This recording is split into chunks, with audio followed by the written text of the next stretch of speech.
तर आता आपण मागच्या लेक्चरला बघितलं गॅस पॉवर प्लांट म्हणजे काय, त्याचं लेआउट बघितलं. त्यानंतर भारतात कुठे कुठे गॅस पॉवर प्लांट अवेलेबल आहेत, कुठे प्लांट आहे हे आता आपण बघितलं. आता हे नंतर पुढचा पॉईंट आहे डिझेल इलेक्ट्रिक पॉवर स्टेशन.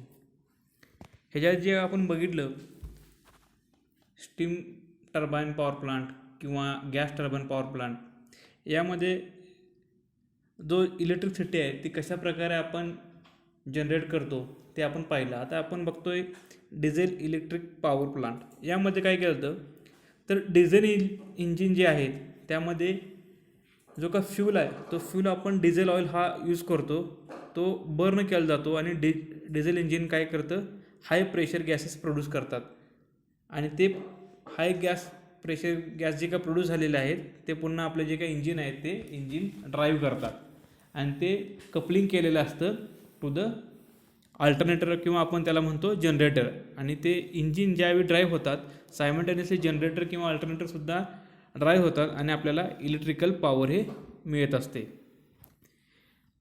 ही आहे डिझेल पॉवर प्लॅनची डायग्रॅम किंवा स्कॅमॅटिक अरेंजमेंट आपण ह्याला म्हणू शकतो.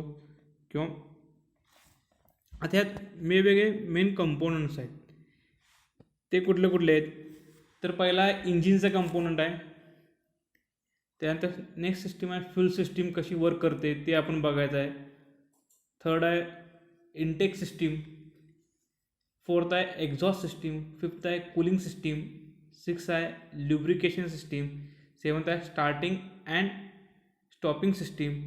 आणि एट्थ आहे mechanical to electrical power converter generator, त्याला आपण म्हणतो अल्टरनेटर. ह्या सगळ्या सिस्टीमचा आपण इथं अभ्यास करणार आहोत. तर यातलं जर पहिलं आपण बघितलं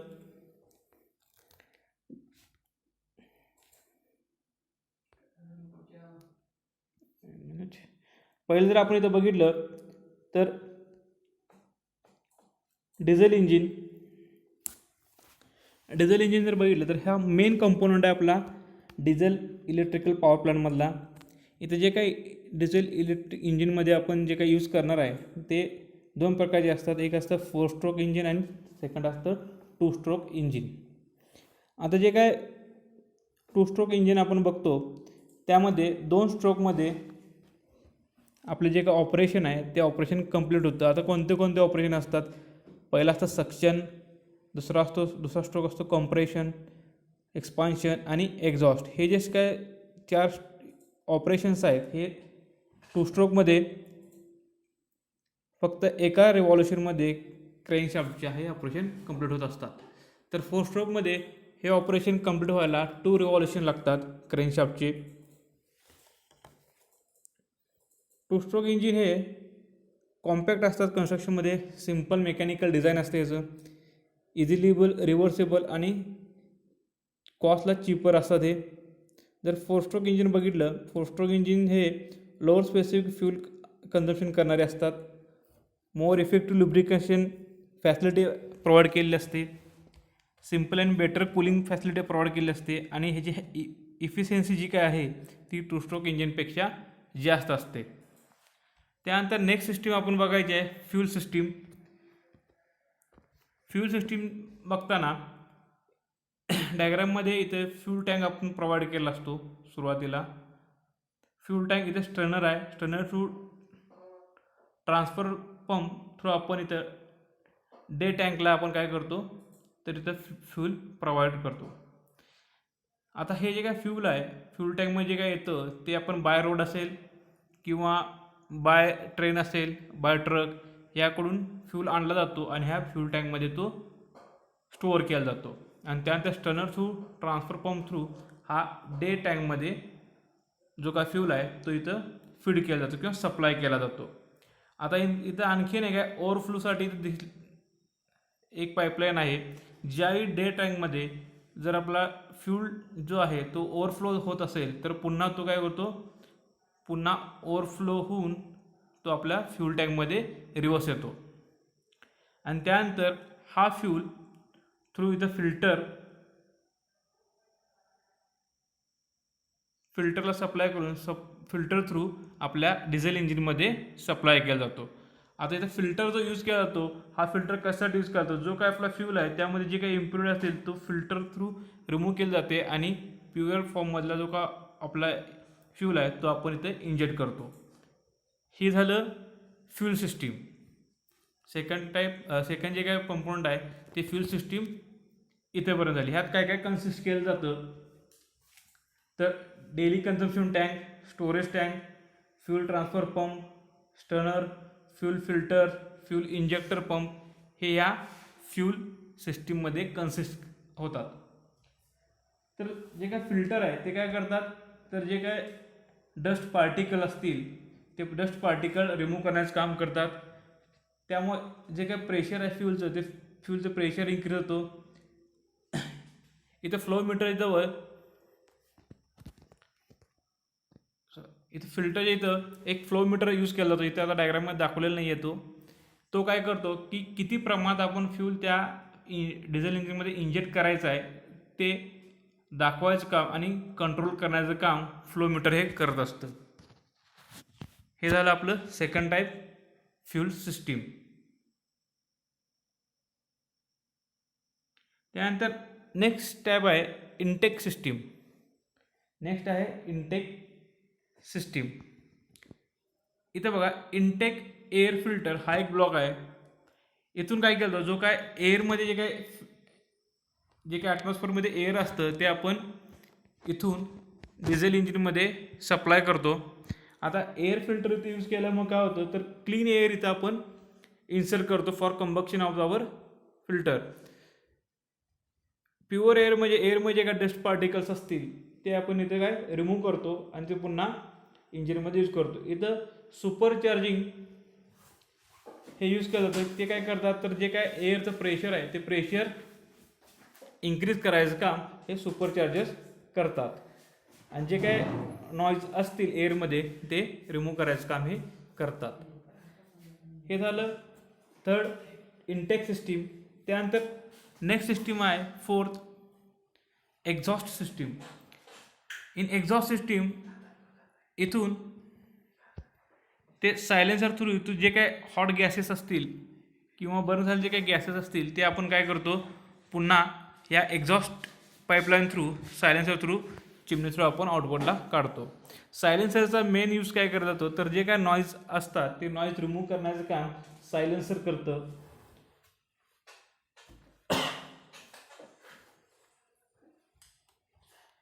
त्यानंतर नेक्स्ट सिस्टीम आहे कूलिंग सिस्टीम. तर कूलिंग सिस्टीममध्ये काय केलं जातं इथं बघा हॉट जॅकेट वॉटर हे यूज केलं जातं. फर्स्टली जॅकेट वॉटर हे इथून जे हॉट गॅसेस बाहेर पडतात ते हॉट गॅसेस काय केले जातात तर सर्ज टँकला दिले जातात. सर्ज टँक थ्रू ते जॅकेट वॉटर पंप थ्रू पुन्हा हीट एक्सचेंजरला दिले जातात. इथे ज्यावेळी ते हॉट गॅसेस हीट एक्सचेंजरला येतात पाईप थ्रू ह्या हीट एक्सचेंजरमध्ये ह्या हॉट गॅसेसच्या सराउंडिंग जे काय एन्व्हायरमेंट आहे किंवा सराउंडिंग जे काही एम्प्टी स्पेस आहे तिथं काय करतात तर इथून जे काय कूलिंग वॉटर आहे ते कूलिंग वॉटर इथे इन्सर्ट करतात. त्यामुळे काय होतं जे काय हॉट गॅसेस आलेले आहेत त्या कूलिंग वॉटरच्यामुळे हे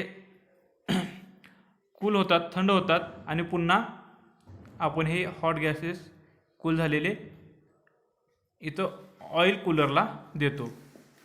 जे का पुन्हा हॉट गॅसेस किंवा हॉट वॉटर असेल ते पुन्हा ह्या कूलिंग वॉटरमध्ये यूज करतो.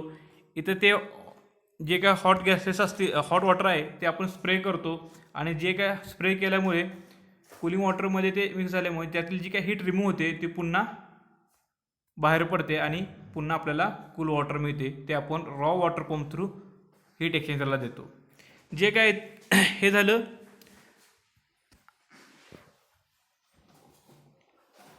आपलं कूलिंग सिस्टीम. आता कूलिंग सिस्टीममध्ये काय काय आता इन्क्लूड झालं तर surge tank, jacket water pump, त्यानंतर cooling tower, heat exchanger, oil cooler हे सगळं आपल्याला कूलिंग सिस्टीममध्ये इन्क्लूड झालं. त्यानंतर नेक्स्ट सिस्टीम आहे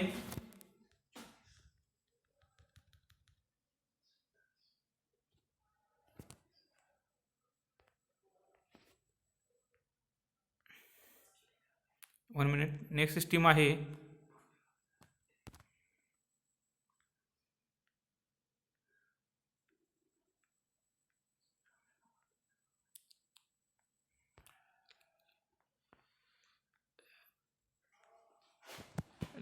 आहे ल्युब्रिकेशन सिस्टीम. ल्युब्रिकेशन सिस्टीम कशासाठी महत्त्वाची आहे, तर आपल्या इथं डिझेल पंपमध्ये वेगवेगळे मेकॅनिकल पार्ट वगैरे आपण यूज करतो, तर त्यासाठी लुब्रिकेट जे काय ते महत्त्वाचं आहे. कारण की वेअर अँड टेअर व्हायला नको, एखादे इक्विपमेंट खराब व्हायला नको, त्यासाठी स्मूथली वर्क होण्यासाठी आपण लुब्रिकेशन इथं यूज करतो.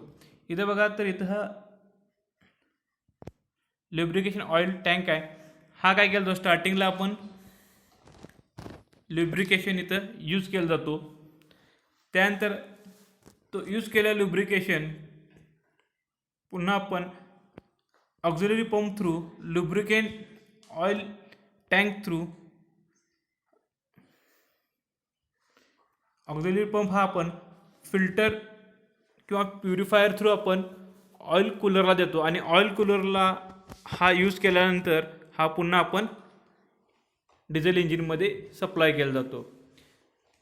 आणि जे काही ऑइल किंवा जे काही लुब्रिकेंट्स असतील, जर ते इम्प्युअर असतील तर ते पुन्हा आपण काय करतो, तर लुब्रिकेंट ऑइल टँकमध्ये सप्लाय करतो. आता इथं ज्यावेळी आपण डिझेल इंजिनमध्ये जे का ऑइल आहेत किंवा जे काही लुब्रिकेंट आहेत ते काय करतो, इथे यूज केल्यामुळे त्याचं टेम्परेचर हाय होतं आणि त्यामुळे ते काय होण्याची शक्यता असते, तर त्यांची जी काय प्रॉपर्टी आहे विस्कॉसिटी ती लॉस होण्याची शक्यता असते. आणि आपल्या ह्या पूर्ण लुब्रिकेशनमध्ये विस्कॉसिटी प्रॉपर्टी ही महत्त्वाची असल्यामुळे आपण काय करतो, तर पुन्हा तो auxiliary pump through filter through use करून प्युरेस्ट फॉर्मला जे काय ऑइल किंवा लुब्रिकेंट आहेत ते ऑइल कूलर थ्रू यूज करून ऑइल कूलरमध्ये थंड केलं जातं आणि नंतर ते थंड केलेले किंवा कूल केलेले ऑइल हे नंतर आपण डिझेल इंजिनमध्ये यूज करतो. आता ऑइल कूलरमध्ये जे काय इथून हीट एक्सचेंजर थ्रू जे काही कूल झालेली वॉटर आहे ती इथे यूज केली जाते, त्यामुळे ते ऑइल थंड होतात आणि नंतर ते डिझेल इंजिनमध्ये आपण यूज करतो. हे झालं आपलं ल्युब्रिकेशन सिस्टीम. त्यानंतर नेक्स्ट सिस्टीम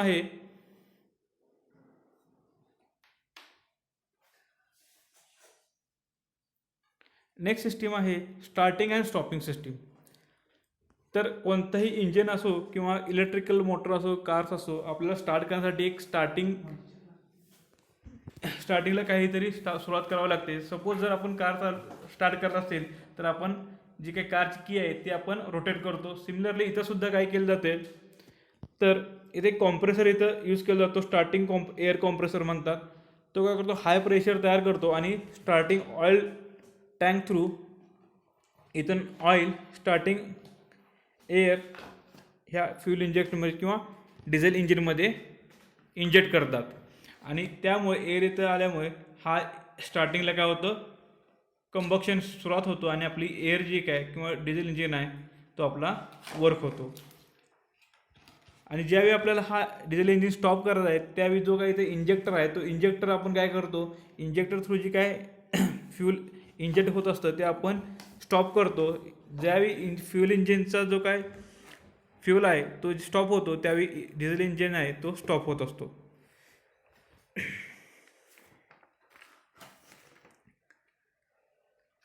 हे झालं स्टार्टिंग अँड स्टॉपिंग सिस्टीम.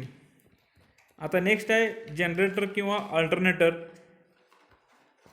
तर मेन पर्पज काय येतं, ते काय डिझेल इंजिन आहे ते काय करतं, तर केमिकलचं आधी हीटमध्ये कन्वर्जन करतं आणि इथं जे काही जनरेटर किंवा इलेक्ट्रिक अल्टरनेटर आहेत ते काय करतात, तर इंजिनच्या शाफ्टला कपलिंग करून कनेक्ट केलं असतात.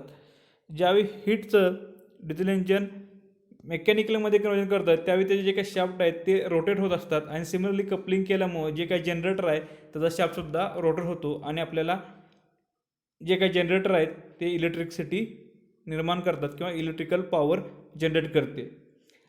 अशा प्रकारे आपले जे काय डिझेल इलेक्ट्रिकल पॉवर स्टेशन आहे ते टोटल वर्किंग हे इथं आपण बघितलेलं आहे. वेगवेगळे कंपोनंटचं वर्किंग कसं होतं हे आपण बघितलेलं आहे. त्यानंतर नेक्स्ट पॉईंट आपण बघूया, diesel power plants in India. भारतामध्ये कुठे कुठे डिझेल पॉवर प्लांट आहेत. जम्मू आणि काश्मीरमध्ये, तामिळनाडू, केरला, सिक्कीम, कर्नाटका असे टोटल 8 ठिकाणी वेगवेगळे डिझेल पॉवर प्लांट्स आहेत त्यांची कॅपॅसिटी आणि इन्स्टॉलेशन कॅपॅसिटी इथं दिलेली आहे. तर मॅक्झिमम कॅपॅसिटी ही आपली 200 मेगावॅट एवढी आहे तमिळनाडूमध्ये. आणि कमीत कमी जो का आपला डिझेल पॉवर प्लांट आहे तो आपला जम्मू आणि काश्मीरमध्ये आहे. 0.06 मेगावॅट एवढी इन्स्टॉलेशन कॅपॅसिटी आहे. तर नेक्स्ट पॉईंट आहे आपला application of diesel power plant. वेगवेगळ्या फील्डमध्ये वेगवेगळे ॲप्लिकेशन आहे. Central power station, standby power station, peak load plants, emergency plant आणि 5वा आहे private power plants for small industry. हे आपलं झालं टोटल डिझेल पॉवर प्लांट्स म्हणजे काय, त्याचं वर्किंग, वेगवेगळे जे काही कॉम्पोनंट्स आहेत ते आपण बघितलं. त्यानंतर भारतामध्ये कुठे कुठे तिथे पॉवर प्लांट्स अवेलेबल आहेत, त्याचे ॲप्लिकेशन काय आहेत ते आता आपण बघितलं. नेक्स्ट वेळी आपण पुढचा पॉईंट बघू. Thank you very much.